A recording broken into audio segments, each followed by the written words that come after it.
আল্লাহ পাক বলেন ওয়া মানাফিউ লিন-নাস, তবে এর মধ্যে উপকারিতা আছে মানুষের জন্য। কে বলতেছেন?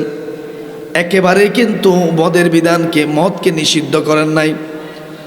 ওয়া মানাফিউ লিন-নাস, মদের মধ্যে মানুষের জন্য উপকার রয়েছে। ওয়া ইসমুহুমা আকবারু মিন নাফিহিমা, তবে উপকারের চাইতে খারাপ দিকটাই হচ্ছে সবচাইতে বেশি।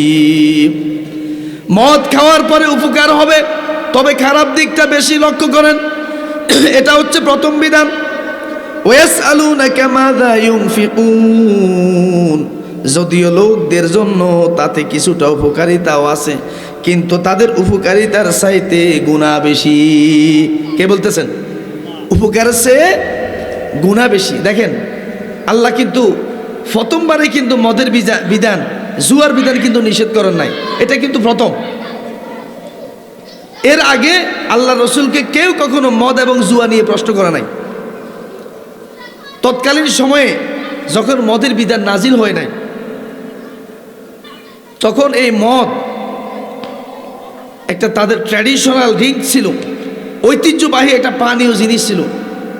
মক্কাতে যত বিবাহ, যত আকিকা, যত যাই কিছু হতো, যত অনুষ্ঠানে হতো, সমস্ত অনুষ্ঠানে এই মদটা তাদের একটা প্রধান খাবার থাকতো।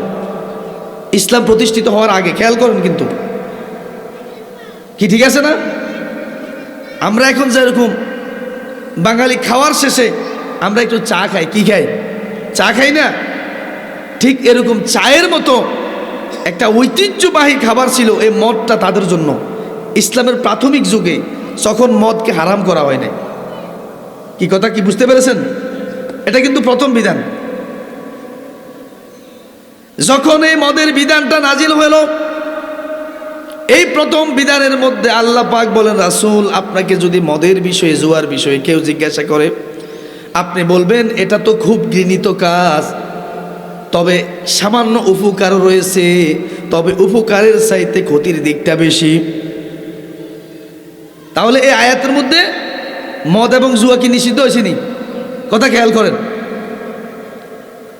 যে আল্লাহ পাক বলছে এটা মানুষের জন্য কিছু উপকার আছে, তবে উপকারের সাথে কি বেশি? ক্ষতি বেশি। তার মানে এই আয়াত দ্বারাও কিন্তু মদ জুয়ার বিধান এখনো কি পরিপূর্ণ নিষেধ হয় নাই। কথা বুঝলেন? এবার লক্ষ্য করেন, এই আয়াত নাজিল হওয়ার পরে কিছু সংখ্যক লোক মদ খাওয়া ছেড়ে দিয়েছেন, আবার কিছু সংখ্যক লোক মদ আবার খেতে লাগলেন, ছাড়েন নাই। এবার খেয়াল করেন, একদিন আব্দুর রহমান বিন আউফ রাদিয়াল্লাহু তাআলা আনহু কিছু সংখ্যক লোককে দাওয়াত করলেন। দাওয়াত করার পরে রাতে তাদের বাড়িতে খানাফিনা হলো, আনন্দ আমেজ হলো। এরপরে যারা মদ ছাড়ে নাই প্রথম বিধানের পরে, ওখান থেকে কতিপয় লোক এই মদ খেয়েছে। কিন্তু সেই মদ খাওয়া লোকদের মধ্যে ইমাম সাহেবও আছেন। কে আছেন? যিনি কিছুক্ষণ পরে নামাজ পড়াবেন। এবার যখন তিনি নামাজ পড়া শুরু করলেন, খুব লক্ষ্য করেন, সাধারণত নামাজের সূরা ফাতিহার পরে আমরা একটা সূরা মিলাই। তিনি সেই নামাজের মধ্যে যখন ফাতিহার পরে সূরা মিলাবেন, তখন তিনি সূরাতুল কাফিরুন নিয়েছেন। তিনি পড়লেন কুল ইয়া আইয়ুহাল কাফিরুন, প্রথম আয়াতটা পড়েছেন। দ্বিতীয় আয়াতের মধ্যে বলেন আ'বুদু মা তা'বুদুন, অনুবাদ শোনার আগে বলেন নাউজুবিল্লাহ। দ্বিতীয় আয়াতটা তিনি পড়েছেন ও আ'বুদু মা তা'বুদুন। দ্বিতীয় আয়াতের মধ্যে তিনি বলেন তোমরা যার ইবাদত করো আমিও তার ইবাদত করি। জোরে বলেন নাউজুবিল্লাহ। কুল ইয়া আইয়ুহাল কাফিরুন, আল্লাহ পাক রব্বুল আলামিন স্পষ্ট করে, কাফেরগণ তোমরা যার ইবাদত করো আমিও তার ইবাদত করি। জোরে বলুন নাউজুবিল্লাহ। শুধুমাত্র লা আ'বুদু, লা এই লা শব্দটা শুধু রয়ে গেছে। লা আ'বুদু মা তা'বুদুন, শুধু একটা শব্দ, একটা হরফ পড়েন নাই, লা। যখন আপনি বলবেন লা আ'বুদু মা তা'বুদুন, তোমরা যার ইবাদত করো আমরা তার ইবাদত করি না,